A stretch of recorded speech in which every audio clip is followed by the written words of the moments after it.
I heard you down there, I said, my voice trembling. No you didn't, she snapped back, her face twisted in this awful, vicious expression of anger I'd never seen before. I'm right here. I was upstairs lying down when I heard you calling for me. There is no one down there. But I heard you, I said, tears starting to prickle my eyes. She just shook her head and walked away. For the rest of the day, Grandma sat in the living room, knitting. Every time I passed by the basement door, her eyes followed me. I started to feel incredibly uncomfortable. When I went up to my bedroom to talk to Shireen, I could hear her footsteps outside my door. She was trying to be as quiet as possible, her footsteps were slow and light, but I still heard them. When I came down for dinner, Grandma was all smiles. She served me a dish of warm lasagna, cheese melty and gooey on top, smelling of garlic and onion. Thanks, I said. It felt like she was trying to make amends for yelling at me. But when I sat down to eat it, she just stared at me. Aren't you going to have some? I asked, hovering the first bite next to my mouth. No, it doesn't fit my diet. This is just for you, Allison, she replied. Ava, I snapped back. I set the fork down. This was feeling like all kinds of weird. I stared at my grandma's face, a chill going down my spine. Her blue eyes were so intense, so cold. She seemed so different from 3 years ago. What kind of cake did you make me for my 9th birthday? I asked. She tilted her head, staring intently. I don't remember, dear. You spent all day on that cake. Of course you remember. Her mouth became a thin line. She paused. I don't remember. What's my birthday, then? I pressed. She blinked. It's October, isn't it? September 14th. I'm sorry, dear, she finally said, breaking eye contact. I don't remember things as well as I used to. And I mix up names and words. It's not because I don't love you. I stared at her. And then I forced a fake smile. I know, Grandma. I love you. Then I got up from the table and started up the stairs. You haven't finished your lasagna, dear. Grandma's voice came from the bottom of the stairs. I'm not hungry, I called back. I hadn't taken a single bite. I think my grandma's a skinwalker, I whispered into the phone. Shireen gasped on the other end. What?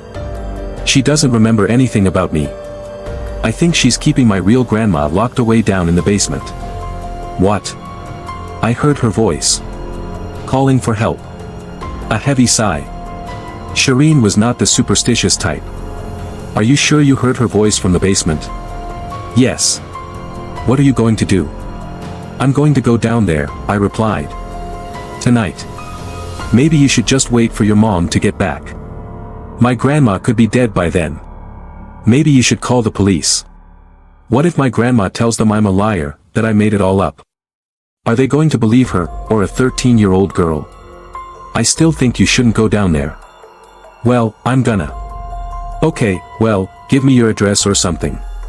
If you don't call me back, I'll call the police. Good idea. I gave her my address, she tried to talk me out of it for another 10 minutes, and then I hung up. Then I swung the door open and crept out into the hallway. Silence. Darkness under Grandma's, or not Grandma's, door. I was safe. I tiptoed down the stairs and walked over to the basement door. Then I waited for a few minutes, to make sure not Grandma wasn't following me. Silence. I slowly, quietly, slid the deadbolt. Then I swung the door open, creaking slightly on its hinges. I winced, hoping that didn't wake her up. No scuffing sounds. No voice, calling for help. Maybe she's already. I swallowed the thought and started down the stairs. The light didn't seem to work, but I had my phone with me. The flashlight illuminated each step beneath me. I slowly made my way down. When my feet hit the cold, concrete bottom, I swung the light around. All the blood drained out of my face. Sitting on the floor, chained to a support pole, was my grandma. Her head hung limply in front of her, white curls hanging over her face. Grandma. I called, my throat tightening. I hope she isn't already. Grandma lifted her head. The phone fell out of my hands. Her face. There was something horribly wrong with her face. Pure white eyes. A wide smile, full of pointed teeth. Skin that seemed to slough off her face in patches, revealing bone beneath. No. No, no, no. A horrible cracking sound filled the air. I watched, in horror, as the thing transformed. Bones twisted and contorted. The face opened its mouth in a silent scream. And then, I was staring at myself chained to the post, white eyes fading to match my brown ones. It cocked its head. "Hello," it said in a voice that matched my own. I let out a scream. And then Grandma, real Grandma, from upstairs, not this horrible thing, was grabbing me and shoving me up the stairs. The door slammed shut and I found myself on the floor, panting, looking up at her. "What did I tell you? Don't go in the basement." "What?" "Grandma," I choked out. She double-checked the door was locked, then led me to the kitchen. "That thing showed up a year ago," she told me, as she pulled out my leftover, now congealed, piece of lasagna from the fridge. She draped a thin blanket over my shoulders and sat down across from me. At first, it took the appearance of an old friend of mine. I let it in. I fed it. "Not just food," she said, glancing down at the lasagna in front of me, still uneaten. It started eating my memories. How? I don't know how. But I found myself forgetting simple things. Names. Dates. Birthdays. And then one day, I woke up to the thing, looking just like me. I don't think it was aware that I would not respond well to a person looking exactly like me. I tricked it into the basement by pretending to relive a memory of the basement being a very important place, over and over again. It eventually ate that memory, and went down there. I locked it in. With the help of someone I met online, someone who believed me, I was able to chain it to the post. And I'm keeping it there so it can't hurt anyone else. I stared at her. "If you knew you had this dangerous thing in your basement, why did you let me stay here? I missed you, and I foolishly thought you'd listen to me." Scuffling sounds came from beneath us. And then I heard my own voice, reverberating through the floor, "Help me. Get back down here and help me. Will it eat my memories, too?" I whispered. "No. It needs physical contact for that." Our talk was interrupted by 3 short knocks on the door, and that's when I realized I never called Shireen back. And couldn't, because my phone was at the bottom of the basement stairs, down there with it. I'll take care of this," I told her, getting up from the kitchen table. Thankfully, the police bought my tale, and because I didn't let them in, didn't hear the clone of me screaming the basement. Then I used Grandma's old computer to send Shireen an email. There's still the matter of the thing in the basement, of course. But that's another problem for another day. For now, I'm going to eat some lasagna, and then go straight to bed. And Mom was right. My grandma is fun. I haven't seen my grandma in 3 years. My mom and I moved across the country after the divorce, and we didn't have the money for a plane ticket. At least, that's what my mom claims. I think it's just because she hates my grandma. Well, funny how her attitude magically changed when her boyfriend presented her with plane tickets to Costa Rica. "Ava, your grandma is so much fun. She'll teach you how to knit. She'll teach you how to bake butterscotch cookies. She's the best." She did warn me about something, though. Her mind has gotten bad, my mom told me. She has trouble remembering things, recognizing people. Is she gonna be okay? Yeah, but just be patient with her, okay? And if she seems really out of it, call Mrs. Dempsey down the street. I put her number in your phone. Okay.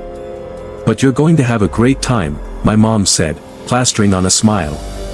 It's going to be wonderful. 2 days later I was getting off at Pittsburgh Airport. Funny how my mom said I was too young to go to the diner alone with Shireen. The world is dangerous for a 13-year-old girl, her words asterisk, but she had no problem sending me off on a plane alone. My grandma wasn't great with cell phones, she didn't pick up when I called, but as soon as I got to the pickup line, I saw her silver Subaru Outback at the curb. Grandma stood beside it, smiling widely. "Grandma," I said, running up to her. She didn't open her arms to hug me. She just stood there, looking down at me. "Grandma?" "Hello, dear," she said, after a pause, as if just noticing me for the first time now. "How have you been? I'm so happy to see you." Then she opened the car door and gestured me inside. The car smelled like old person smell. "I'm sorry that's mean, but it's true." I crinkled my nose as I pulled on my seatbelt, and she drove us back through the city, out into the Pennsylvanian countryside. "Get comfortable, dear," Grandma said as she led me inside. The house looked the same as it always did, a little stale, a little outdated, but also oddly comforting compared to the minimalistic style of my mom's house. I glanced at the needlepoint hanging in the foyer of a large pitcher of lemonade. "Make yourself at home. You can eat anything you find in the fridge or the pantry," she told me. "Oh. Except, I almost forgot. I do have one rule. The basement is off limits." "Why?" "It's a little dangerous down there, dear. Wouldn't want you getting hurt." I frowned. The basement had never been off limits before. It was finished on one side, and she had a bunch of board games and a sofa down there. I liked hanging out down there. It was the only place that didn't smell like old people. "It wasn't dangerous before," I protested. "Well, it is now," she said, in a significantly firmer tone. Then her smile went right back on, and she asked me, "Would you like some butterscotch cookies?" "Yes, please." My mom was right, Grandma was kind of fun. I helped her with the cookies, and she told me she'd send me home with the recipe. I did some reading and talked to my friend Shireen on the phone. Then it was bedtime.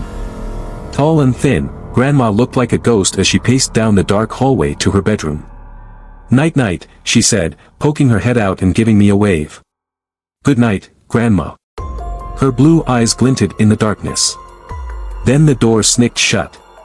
I fell asleep quickly, despite the bed that was a little too soft and the loud cricket outside my window. I woke up with a start, however, and looked at my phone to see it was almost 2 a.m. My throat was parched, so I headed out to the hall bathroom to get some water. As I walked across the hallway, I noticed Grandma's bedroom door was open.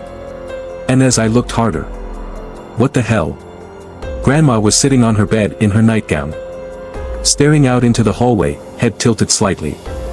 Blue eyes glinting in the darkness. I stopped in my tracks. "Grandma?" Was she, smiling? "Grandma? Ava, is that you?" she called out. No, she wasn't smiling. At least not anymore. "Yeah, it's me," I replied, my voice wavering. "Why are you up?" "I thought I heard something," she replied. "So I was just sitting here to make sure, it was nothing."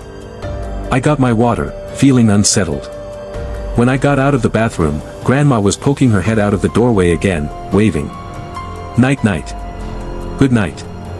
The next day, when I asked her about it, she didn't even seem to remember the interaction. "I don't remember being up," she said, looking at me. In the sunny light filtering through the window, she looked much less scary.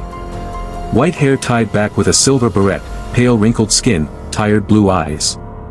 "You saw me up?" "Yes," I said, firmly. "Ha." She rose from the seat, still in her nightgown, and shuffled towards the stove. "Would you like pancakes this morning, Allison?" My heart sank. Allison was my mom's name. "Ava," I corrected, following her into the kitchen. "Right, of course. Ava." She shook her head. "You're just a spitting image of her, when she was your age." The dark eyebrows, and the curly hair, she shook her head again. "It's like going back in time." She made the pancakes in silence. The tines of the fork, hitting the bowl. Another egg glopping in, cracked eggshells set by the counter. A sharp sizzle as the viscous batter hit the cast iron pan. "I have chocolate chips I can add," she said, riffling through the counter. "Oh, wait, these expired a year ago." "It's fine," I told her. After breakfast, I thought maybe we'd play a game of Go Fish like old times, or take a walk, but Grandma had other plans. "I'm afraid I'm feeling rather tired," she told me. "Is it okay if I go rest, and you just hang out here?" "That's fine. I brought my Switch," I told her. "Video games." "Oh. Okay. That's nice. Well, get me if you need anything, okay? I nodded. I found myself surprised that I was disappointed. I thought I didn't miss all those things we used to do, boring things like playing cards or walking. But I did. Whatever. I'm here for a whole week, I told myself, going up to my room. I booted up my Switch and started playing Pokemon. A few hours went by. When I got hungry, I went back down to the kitchen, but Grandma still wasn't around. I hope she's okay, I thought. I poked around the fridge and found some leftover chicken, dated 2 days ago. I popped it in the microwave and sat down to eat. I'd only been eating a few minutes when I heard it. A scuffing sound. Coming from the basement. I got off the couch and walked towards the basement door. She told me not to go down there. What was down there, then? Rats? An illegal, exotic pet? Yeah, right. The scuffing sounds continued. I pressed my ear to the door. And then I heard it. Help me. Spoken in my grandma's voice. Every muscle in my body froze. She must have gotten trapped down there. Maybe she fell down the stairs. That's why I haven't seen her for hours. I undid the deadbolt and swung the door open. Grandma? I called. The lights were off, but from what little I could see, it didn't look like she was lying at the bottom of the stairs. Thank God. Grandma? I called again, louder this time. Help me. I'm Co. Hands grabbed me from behind and yanked me forcefully back. The door slammed in my face. Then my grandma was in my face, her eyes wild. I told you not to go in the basement, she shrieked, so loudly my ears rang.